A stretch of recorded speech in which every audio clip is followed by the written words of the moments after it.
This song is long. Yeah, not as long as If You Want to Have Some Fun, though. That's Chris. That's Shan. And welcome to CCTV, the nonstop pop show.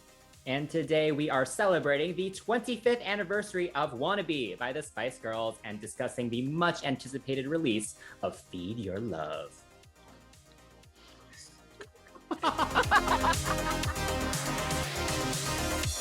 If you watched or listened to our previous Spice Girls episodes, you should know that by now we are huge fans of the girls. And if you haven't heard those or watched those yet, definitely check out our pop-off and our Forever album review. Yes. So today we're talking about Feed Your Love, which was written by the Spice Girls, Richard Stannard and Matt Rowe during their very first album sessions in 1995. And these were the same sessions that would lead to Wannabe, To Become One, Mama. The album all was the so good stuff. Yes. So this track never made the album because it was considered too racy at the time. And it just didn't really match the image and the sound that the album eventually turned into. Right. So we did hear a short clip a few years ago when it leaked online. But up until this release of Wannabe 25, we have never heard the full song. So as a Spice Girls fan, it's amazing to finally have something new to listen to from the archives. True. Even if it's old, it's like, oh, the voices. Yes. I mean, the song is 5 minutes, but you know what? At this point, I'll take it. I'll definitely take it. This is It Boppin? Here, we listen to the song and discuss the production, lyrics, video, and everything in between. So let's find out, is it a bop or a flop? First off, we do need to note that this is a demo, so the production is quite bare, and the vocals are raw and relatively unprocessed, which is really impressive because they didn't sound half bad, if I do say so myself. Not at all. I mean, so with the release of this EP, they did finally release the Wannabe demo as well, which we'd kind of heard a version of it. They did a version of it for the Spice World movie.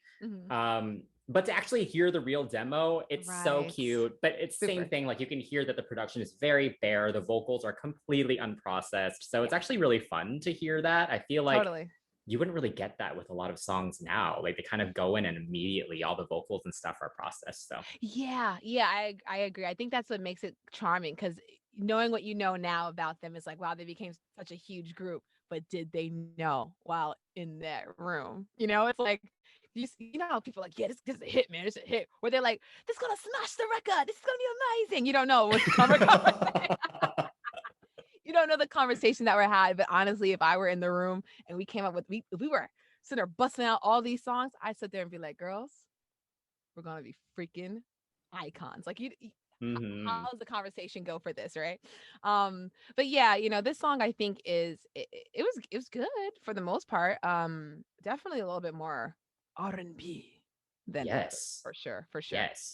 I think very 90s R&B. Like, this backing track could so easily have been used by Janet or TLC. You know, like, they could have definitely written something to this. It's nice. That sound it doesn't really exist now. R&B has kind of moved on from this type of sound. So Oh, speaking of, you're right. I think that's kind of why I always try to go back and listen to older songs, because it's just something about them. It's not because it was in the 90s, but there's something about them. I guess because they're a lot more, I guess, like a real sounds, or like live sounds, essentially, or something that sounded live. It wasn't so like, here's a drum that we just like put next to each other to make it sound really trappy or something like that. There was, even if it was a synth, it sounded like an actual drum kit. It sounded like an actual bass and things like that. The song is in 90s fashion slow, baby. It's slow. But not as slow as Time Goes By from the Forever album. I'm telling you, that song is for the damn snails. The song is for the snails. But no, this one is for the slugs. The slugs move a little bit faster. No tea, no shade. If you've seen our Forever review, you should totally go watch that right after this video. But yeah, this song is a little bit faster. It's a little bit thicker. You know how slugs are a little bit thicker. You know what I'm saying? It takes a little bit more to kill it. I put some salt on it or something like that. Yeah, this song right here, it was just, it was thick, but not too thick. It was thick in the sense where it had warmth to it, and it very much reminded me of Sade's Ordinary Love, especially with that bass line. It's just or I'm singing the wrong bass line. I'm singing Ordinary Love now, but Yeah. but yeah, and then there's like a ringing going on throughout the verses, and like I think there's a horn sample or something. I never know Mhm. what the sample. Yeah. Sorry, people with headphones. Sorry. Yeah, I also think the build throughout the production is really nice, even though it's very simple. It's just a Mhm. keyboard led kind of very basic Yeah, track in this demo form. right. But the general build is nice. Little elements do get added throughout, both in the production and the vocals. So Hmm. I did like that. For sure, for sure. I think you, because it was a demo, of course, there are certain things you really have to listen for, or else you'll get lost in the monotonous sauce. Because baby, nothing really changed except maybe some chords to emphasize, like the pre-hook, or maybe there's like a violin plucking sound in the second verse, and I thought that was nice. I'm not gonna lie, it took me like maybe a couple listens to actually notice it. And I think if we would have gotten a full version, they probably would have played with more strings. Maybe instead of it being the end of the song, maybe try to put it in somewhere else. Um, Mm, I think it's nice. I think that outro is really beautiful. So if they would have they would have just kind of beefed it up and made like an actual full version, give it some zhuzh. Maybe they would have had the strings kind of plucking every yeah. so often, and yeah, I think it would have been nice for sure. There is a little guitar sounds that goes like wow, wow, wow. Mhm. But you know, he knows what I'm talking about. I don't know how to describe it. It's definitely something Mhm. getting strummed. There's so many different little flourishes and different accents that I really feel like if we get a full version ever, that this could have been played with a lot more. And I think if they made a full version, that they could have like maybe put the little tagline in the beginning with the whispering and the Yeah. sensual breathing in the beginning, or Mhm. just something to kind of like. I would have preferred a switch up. Yeah, I think if I were to kind of make a fuller version, like a proper Mm, production of it, I think they yeah. could have gone even more ethereal with it. Like Hmm. I think right now yeah, I like how thick it is, but I think it could even feel even more like it's like in the clouds, if that makes sense at Yeah, all. Yeah. in the clouds, in the watch our That's steps. reference. Yes, steps. Watch our steps review as well. We had a good time with that one. Oh man. All right. So you mentioned kind of the whispery vocals that Yeah. did kind of do permeate throughout the song. So what do you think of the other vocals like Oh, throughout this demo? side note, permeate. That's such a delicious word. That was beautiful. Yes, it is very. No, seriously, everything from this was just like, yes, leaking through and whatnot. Not leaking, permeating through. Oh baby. I totally like it. Mel B like singing that whisper singing. She has a really smoky sound. Her voice has a little bit of rasp and it's so delicious. Mhm. Like for lack of a better word, it's very delicious, very sensual because it gives that like, whisper in the dark kind of feel where it's like, oh, you can have me. It's like, oh yes. Yes. It's very vulnerable, very schmeckshy. Because she's really known for just shouting, but sis can sing. Sis can Yes, yes. sing. This is actually my favorite tone of hers. This kind of Mhm. mixed, kind of breathy tone. Yeah. She does use it like in Two Become One, a little bit Mhm. like in like something kind of funny. But yeah, Mhm. she is known for being the loud one, right? Right. But really, actually, yeah, I prefer this is my favorite tone of hers. So Mhm. I love that we get to hear her do it throughout both verses. Even Yes, though one thing I do love about the Spice Girls though is how evenly distributed the vocals are for in sure. general. So, obviously this one is not that. Hmm. But she sounds great, so it's fine. True, true. Okay, so if you could, like, if the song was fully fleshed out, got judged and everything like that, who do you think could kind of tag on to the second part of the verses after Mel Mm. B did her parts? Who would you like to hear? I would give Mel C and Victoria a little bit more.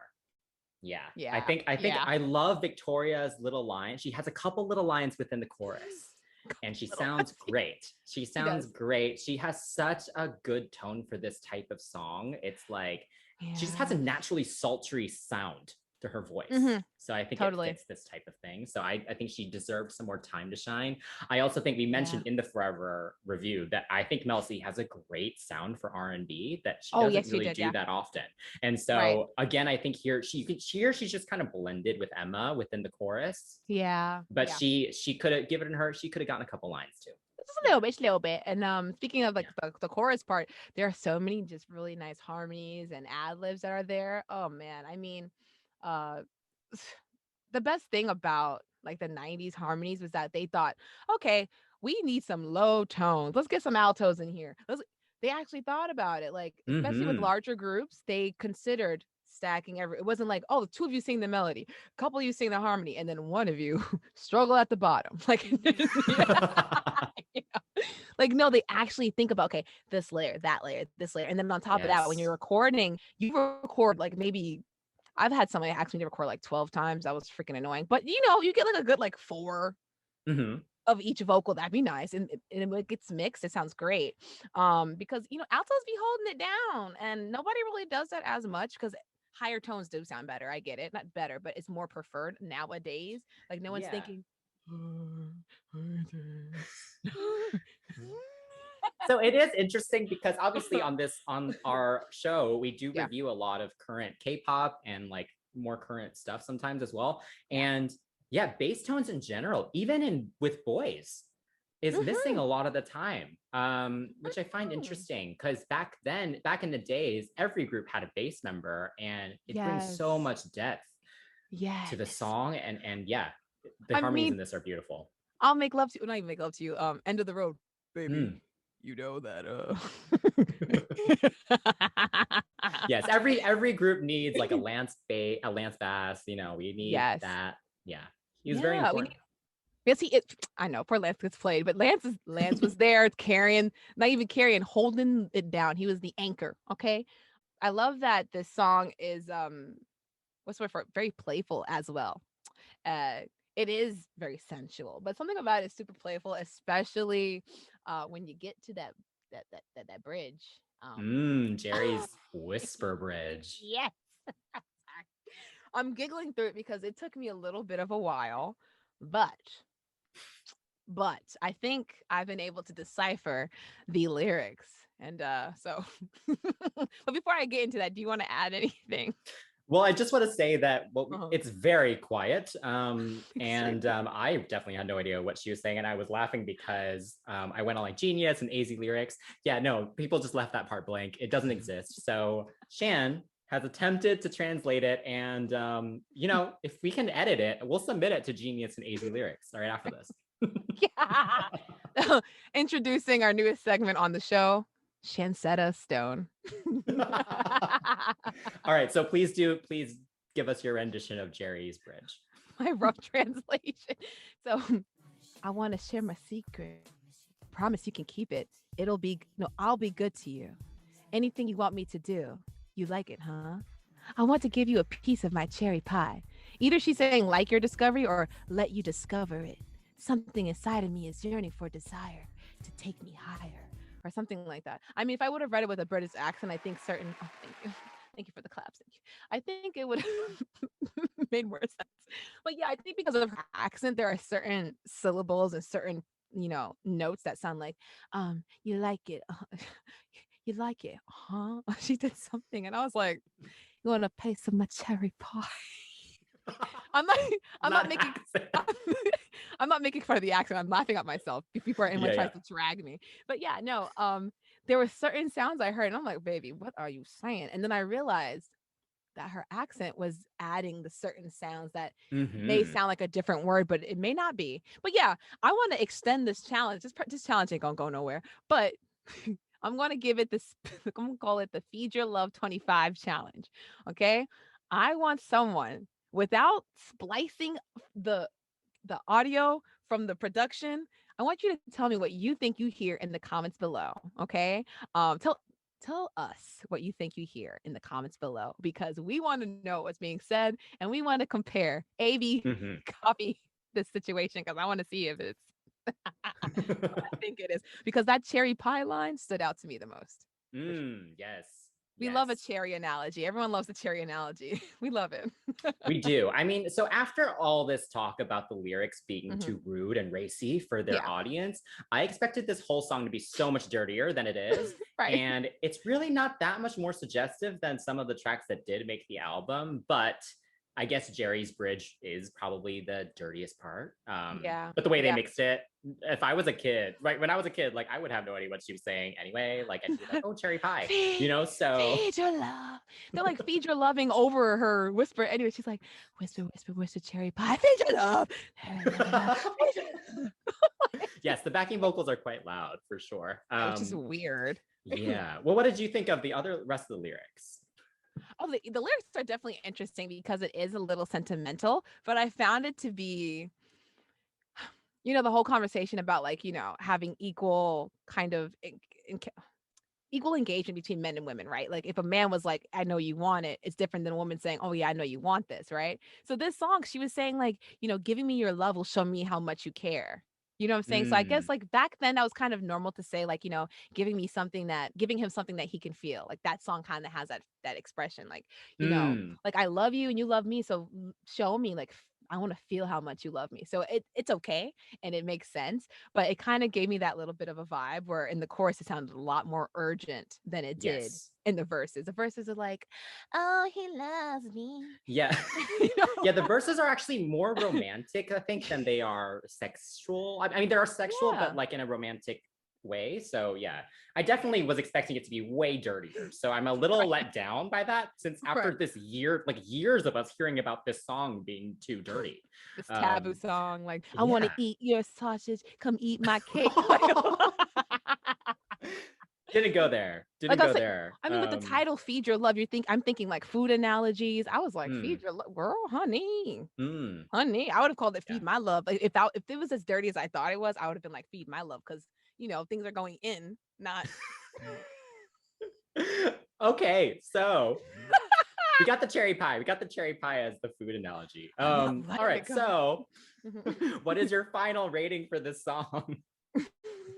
I give this song a nice, sweet cherry red 7.5.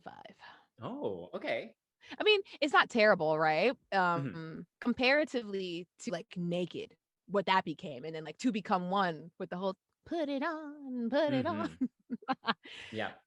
I can't say there was nothing iconic about this song, nothing stood out. Like there were certain moments, and I'm pretty sure, maybe I'm not that sure. Maybe the way the words were written, they would have left it like this. I'm not sure what else they could have added except maybe a tagline, like if cherry pie was the tagline. But there was something that was stand out ish, as if like with To Become One. Like, I want to make love to you, baby. You automatically know. Set your spirit free. Like there was nothing about this song really that like stood out to me like terribly. It's definitely in the vein of music that I love. Like I love like the 90s, like make love to me song. I love those. But it wasn't, that great. Like amazing. So what about you? What's your rating? I am going with a 7. Because I think what they have just set such a high standard for themselves. Honestly, the whole first album is a 10. Like it's so hard to match up to that. So like I can totally see why this didn't make the album. It's like it's not the most unique song, and it's I feel like Last Time Lover and Naked, they fulfilled that kind of sexier R&B ish kind of sound, right? And they're better personally. Obviously I have a deeper connection to those songs, but I can right. see why this didn't do it. But as a fan, I'm just so happy we finally got this song and to finally hear this track after knowing this title for so long. Right. Yeah. But yeah, what do you hope is next for the Spice Girls? Well, again, like we said in our Forever and Pop Off, y'all should watch that. I'm gonna plug it again. We're gonna keep plugging it until we can't plug it no more.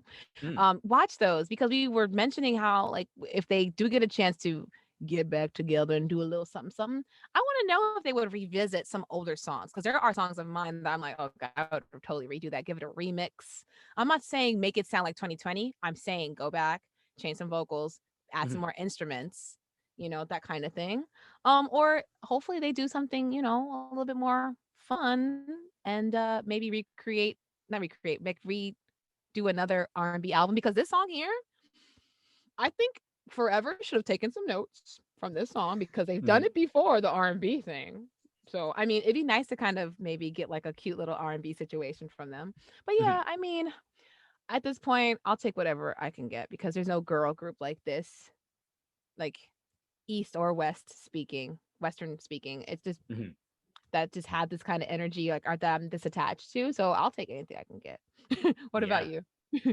Well, I mean, this is just the first 25th anniversary, you're right? Like, Wannabe is their first single, so I'm just excited to see what comes next. I'm hoping they make a big deal out of every single. Like, my wallet is ready, and I'm hoping this leads to like proper deluxe versions of each album. Oh, yeah. All the B-sides, all the remixes, all the live versions, all more stuff from the vault. Like, everyone is talking about Woman still, like that and never got released. And like, there's a song called "Step to Me" that was never properly released in the US. It was just it was just a single for the Pepsi campaign in the UK. And then it was a Japanese bonus track, which when I went to Tokyo, I did buy that album. My sister and I bought that album just for that song. So that song, I'm hoping they give it its moment. That song deserves its moment. I have high hopes for all of these 25th anniversaries coming up for all of their singles and albums. So yes. Honestly, give us a Zoom meeting, y'all. Give us a quick little Zoom meeting. Give us your thoughts, something. Like, I haven't heard anything from them as a group in so long. Like, not even like singing, just, hi, we're Spice Girls, you know, like, oh, come on, it's a little something. But yeah, no, I agree with you 100%. Yes. All right. So let us know what you all think about Feed Your Love. We'd love to hear your comments below. And don't forget about the Feed Your Love 25 challenge. What is Geri saying in her bridge? Let us know what you think. Please give us a like, subscribe to our channel, and hit that notification bell because there's more Spice Girl stuff coming on our channel. We know that you guys are loving it, so we are too. And don't forget to follow us at CCTV Pops on all of our social media. Until next time, that's Jan. That's Chris. And we are CCTV. Bye. It reminds me of this is no ordinary love. It's the after party for the snails. You know, they done. they gotta speed it up a little bit. Oh yeah, my back just cracked, baby.